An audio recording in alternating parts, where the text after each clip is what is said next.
certainly many more women, and I mean large numbers of women, so it's really great.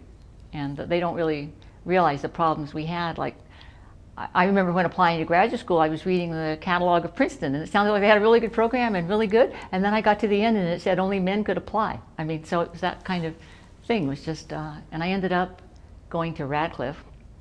And Radcliffe didn't have its own faculty, they just sent you to Harvard.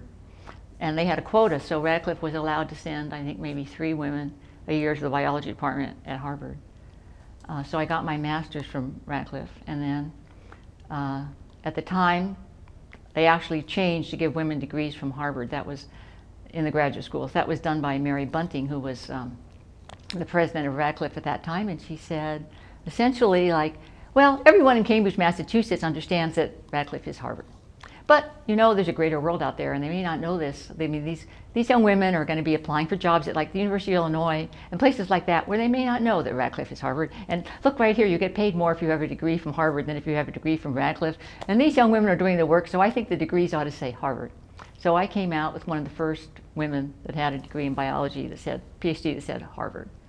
And Harvard wasn't quite willing, they hadn't quite adapted to this yet, because I remember at the commencement ceremony, I was welcomed, now that I had a PhD from Harvard, I was welcomed in the community of educated men.